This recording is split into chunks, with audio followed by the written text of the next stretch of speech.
कि कभी भी आज तक ऐसा नहीं हुआ है कि कोई मंदिर तोड़ने के बाद मस्जिद बननी हो। ऐसे हमारे यहाँ इलीगली हो जाएगा अगर हम किसी क्या आपको नहीं पता है कि उस जगह पे पहले मंदिर हुआ करता था और इसका सबूत भी मिला है? सबूत नहीं आया। नहीं, इसका सबूत मिला है इसका।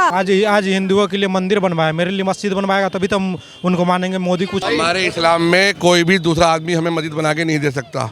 मस्जिद बनती है मुसलमानों की अपनी कमाई के पैसे से और ख़रीद कर। मेरी सुनो, मोदी जी या कोई भी हमें मस्जिद क्यों देंगे बना के? मस्जिद अल्लाह का घर है जिसमें हम इबादत करते हैं और हमारा सीधा सीधा ये है मज़हब कि अगर हम जहाँ जगह पर करेंगे इबादत वो हमारे अपने पैसे की और अपनी खरीदी हुई ज़मीन होगी। अयोध्या में जो राम मंदिर बन रहा है उन पर जो मुसलमान है, जामा मस्जिद के मुसलमान जो है या सीधा मैं बोलूँ कि मुसलमान जो है, उस पर आपका क्या कुछ कहना है? क्या कुछ आप सोचते हैं? देखिए, जामा मस्जिद का मुसलमान भी वो सोचता है जो हिंदुस्तान के 140 या 145 करोड़ लोग सोचते हैं। मुसलमानों की या जामा मस्जिद के मुसलमानों की कभी लड़ाई राम जी से नहीं हुई। राम जी सबके आदर हैं। इस धरती पे जिसने जन्म लिया है तो राम जी उन सबके हैं। अगर राम जी वापस आएँ तो जैसे सारे खुशी हैं ऐसे हम लोग भी खुश हैं। बस सिर्फ ये है कि राम जी के नाम पे जो नफरत फैलाई जाती है या राम जी का नाम जो दूसरे तरीक़ों से लिया जाता है वो न लिया जाए। मैंने कई लोगों से सवाल पूछा तो उनमें से कई लोग ऐसे थे, लाइक 90% अगर मैं बोलूं तो वो यही कह रहे हैं कि उन लोगों के साथ गलत हुआ है।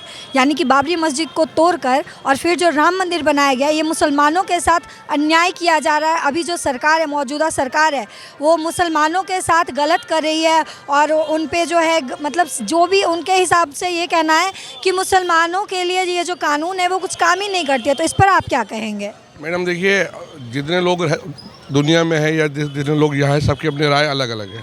दूसरा क्या सोचता है, तीसरा क्या सोचता है, सब अलग अलग है। मगर जो बात ये बोल रहे हैं कि जो सरकार है वो मुसलमानों के खिलाफ है, तो मैं ऐसा नहीं समझता। सरकार अगर रोड बना रही है तो वो सबके लिए बना रही है, पढ़ाई के इंतज़ाम कर रही है तो सबके लिए कर रही है, अगर किसी को सज़ा दे रही है तो वो सबको दे रही है, ना कि अकेले मुसलमानों को। और दूसरी बात ये है कि जो हमारा मज़हब है इस्लाम, उसने हमको इस बात की हिदायत दी है कि आप जिस मुल्क में रहते हैं आप उस मुल्क के वफ़ादार रहिए और उस मुल्क के कानून को मानिए। जब सुप्रीम कोर्ट ने ये बात क्लियर कर दी कि वहाँ पर मस्जिद ना होकर मंदिर है और उस दौरान भी हम लोगों ने उसका स्वागत किया, तो जब स्वागत करा तो फिर अब जो हम बेवकूफ़ी की बातें करें तो मैं नहीं समझता कि इस माहौल में ऐसी बातें करना ज़रूरी है। कल तक हम लोग इबादत करते थे, आज मेरा दूसरा भाई करेगा। भाई तो इबादत कर ही रहा है ना, इबादत के अलावा तो वहाँ कुछ नहीं हो रहा। तो इसमें इतना मसला नहीं है जैसे लोग बाग बोलते हैं, और मैं इसको अच्छा नहीं समझता। आज हिंदुस्तान जिस जगह पर है या जिस स्तर पर है ना, हमको उसको देखना चाहिए।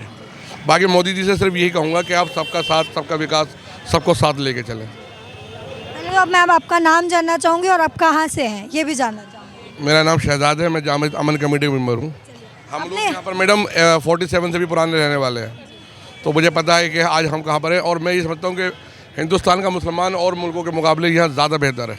और थोड़ा बहुत सब जगह गलत होता है, उसका मतलब भी नहीं कि हम अपने घर को गलत कहें। हमारे घर के अपने मसले हम साथ बैठ के सुलझाएंगे। तो आपने ये सारी बातें कही कि जो भी हो रहा है वो सही हो रहा, और पहले मुसलमान इबादत करते थे और अब हिंदू इबादत करेंगे, लेकिन इबादत तो होगी। लेकिन अगर मैं बात करूं ओवैसी साहब की, तो वो बताते हैं कि हम अपनी नस्लों को बताएंगे कि यहाँ पहले बाबरी मस्जिद हुआ करता था, तो ये जो जगह है वो आज भी हमारी है, कल भी हमारी थी और आगे भी हमारी रहेगी। तो इस पर आप क्या कहेंगे? ओवैसी साहब हों या दूसरे जो भी हों, जब मस्जिद मौजूद थी, जब किसने क्या बचा लिया। और ओवैसी साहब तो सिर्फ अपने वोट बैंक की बात कर रहे हैं, और मुसलमान ओवैसी साहब को अपना लीडर नहीं मानता और ना उनको ये इख्तियार दिया कि वो मुसलमानों के बारे में अपनी कोई बात रखें। मुसलमानों के जो दिल में वो दुनिया जानती है। अगर मैं आपसे ये पूछूं कि अभी जो सरकार है, लोग मोदी सरकार करते हैं, तो अभी जो सरकार है क्या वो मुसलमानों को दबा रही है? मैं ऐसा नहीं समझता कि मुसलमान या कोई भी अक़लियत हिंदुस्तान में दबके रहती है। सबको अपने अपने जो उनको राइट मिले हैं या जो भी उनको संविधान के थ्रू जो भी आज़ादी है, सब अपने तरीके से अपनी ज़िंदगी गुजार रहा है। और अगर कोई इस तरह का माहौल बना रहा है तो ये देश के लिए गलत है। और मोदी साहब हो या कोई भी हो, वो इन कामों को रोके कि जिससे कि देश में इस तरह की बदअमनी न फैले। आपसे मैं ये भी जानना चाहूँगी तब कि क्या मतलब ये मंदिरों के नाम पे जो मुसलमानों को भड़काया जा रहा है, क्या ये सही किया जा रहा है और क्यों भड़काया जा रहा है? मैडम, अगर वो लोग ना भड़काएं तो फिर उनका काम कैसे चलेगा? अब उनके पास इशू कौन सा रह गया है? एक इशू रह जाता है धर्म का। धर्म के नाम पे सब एक दूसरे को लड़ा रहे हैं आपस में। तो आपके माध्यम से ये कहना चाहता हूँ कि मज़हब को ना करके आप देश की तरक्की के बारे में बात करें, बच्चों के एजुकेशन के बारे में बात करें, बच्चों के अच्छे भविष्य की बात करें, जो हमारे लिए ज़रूरी है। मंदिर मस्जिद इतना ज़रूरी नहीं है, ज़रूरी है हमारे इंसानों की अपनी जाने। मोदी मतलब प्रधानमंत्री मेरे लिए अच्छा करेगा तभी तुम उनके लिए जाने। हाँ, मतलब आज हिंदुओं के लिए मंदिर बनवाया, मेरे लिए मस्जिद बनवाएगा तभी तो हम उनको मानेंगे। मोदी कुछ मेरे लिए करता अगर है। मस्जिद बना दिया जाए तो मोदी आपके लिए सब कुछ मतलब ये बोलते हैं अपने पिता को पहचानते हो कि नहीं, पिता का मतलब क्या होता है मालूम है? पिता का मतलब जी जी जी नहीं बहस नहीं करा रहे आप। जी, जी। इन लोगों को हमारे इस्लाम में कोई भी दूसरा आदमी हमें मस्जिद बना के नहीं दे सकता। मस्जिद बनती है मुसलमानों के अपनी कमाई के पैसे से और ख़रीद कर। मेरी सुनो, मोदी जी या कोई भी हमें मस्जिद क्यों देंगे बना के? मस्जिद अल्लाह का घर है जिसमें हम इबादत करते हैं, और हमारा सीधा यह है मज़हब कि अगर हम जहाँ जगह पर करेंगे इबादत वो हमारे अपने पैसे की और अपनी खरीदी हुई ज़मीन होनी चाहिए। वो नहीं बनाए। मंदिर तोड़ के भी मस्जिद कभी किसी ने नहीं बनाई भाई, ये तो ज़रा समझिए। करने नहीं चाहिए, वो हमारी मस्जिद पे मस्जिद नहीं रहेगी। ये धार्मिक मुद्दा करने नहीं चाहिए। एक्चुअल में क्या है दीदी, कहने का मतलब ये है कि इंसान सबसे बड़ा, सबसे बड़ी इंसानियत होती है दीदी। एक्चुअल में दीदी, हाँ एक्चुअल में क्या है कि अच्छा लगे, सबसे बढ़िया इंसानियत सबसे बड़ी है, सबसे बड़ी इंसानियत में कोई जाति कोई धर्म कोई नहीं आता है। संविधान सबके लिए लागू है, संविधान सबके लिए लागू है और सबको फॉलो करना चाहिए। लेकिन सबसे बड़ा कानून ने जो डिसीजन दे दिया वो सब ने माना है और उस पर सहमत है। अब वो किसके पक्ष में हुआ क्या हुआ ये तो ऊपर वाला जानता है। हम चाहते हैं सबसे बढ़िया शांतिपूर्वक से अपना भारत तरक्की करे, जातिवाद में नहीं बटे, ये सबसे अच्छी बात हम समझते हैं। अभी जो मौजूदा सरकार है वो आपके हिसाब से सही काम नहीं कर रही है? ये नहीं कह रहा हूँ मौजूदा सरकार है, सरकार किसी भी हो, लेकिन जात पात पर नहीं, ये नहीं होना चाहिए। क्या जात पात पर नहीं होनी कोई हिंदूवाद है, कोई मंदिर मस्जिद वादा नहीं होना चाहिए। इंसानियत पे नापे हुए और रास्ता सबके लिए खुशहाल के लिए होना चाहिए। चाहिए? आप बताइए, जैसा उन्होंने बोला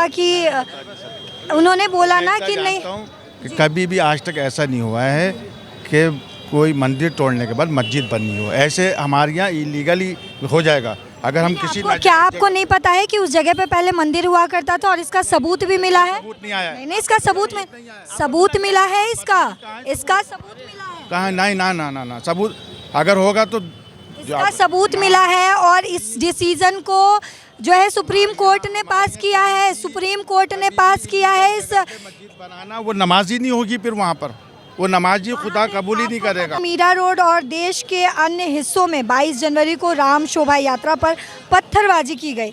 क्यों मुस्लिम समाज हिंदू भाइयों की खुशी में शामिल नहीं हुआ? कहाँ नहीं होता मैडम? नहीं हुए बहुत जगह पे। सुनो। अभी भी कई मुस्लिम भाई ऐसे हैं जो राम मंदिर के निर्माण में नहीं आए और जो प्राण प्रतिष्ठा हुई इसमें भी शामिल नहीं हुए। शोभा यात्रा पर लगातार नहीं, मैं एक कह रही हूँ कि पथराव किए जाते हैं, तो क्या ये सही किया जाता है? देखिए, पहली बात तो कि सिर्फ मुस्लिम ही नहीं हुए क्या? नहीं, मेरा आपसे सवाल ये है क्योंकि आप एक मुसलमान हैं, आप अपने मुस्लिम समाज के लिए कि मैं हिंदुस्तानी हूँ, मुसलमान तो मैं हूँ मगर मैं पहले हिंदुस्तानी हूँ, तो मुझसे आप हिंदुस्तानी वाली बात कीजिए। इसमें कौन शामिल नहीं हुआ बताइए मुझे? बहुत सारे लोग शामिल नहीं हुए। और दूसरी बात मैडम, जब आपको पता है कि दूसरे समुदाय इस टाइम किस स्थिति से गुजर रहा है, आप उसके इबादत गाहों के बाहर अगर इस तरह के नारेबाजी करते हैं या कुछ करते हैं, तो ये सरकार का काम होता है कि ऐसी जगहों पे वो अपना बंदोबस्त लगा के रखे कि इस तरह के माहौल ना बिगड़े। जामा मस्जिद में कोई माहौल बिगड़ा या कहीं और ऐसा माहौल बिगड़ा, नहीं बिगड़ा तो नहीं बिगड़ा, आपसे कुछ सवाल पूछना है। नहीं बिगड़ता मैडम। कहीं ये तो सरकार की अपनी डील होती है कि इस तरह का माहौल हो जाता है, वरना कौन चाहता है कि इस तरह की बदनाम नहीं हो। और हिंदू मुसलमान में आपस में कभी लड़ाई है हुई नहीं। आप हिंदू या मुसलमान का अगर डीएनए देखेंगे ना, हम 10 पीढ़ियों के पीछे जाएंगे तो हम सारे एक ही हैं। ये हिंदू मुसलमान नहीं मानता। आप बात करें सिर्फ हिंदुस्तानियों की, हिंदुस्तान में सिर्फ हिंदुस्तानी रहता है।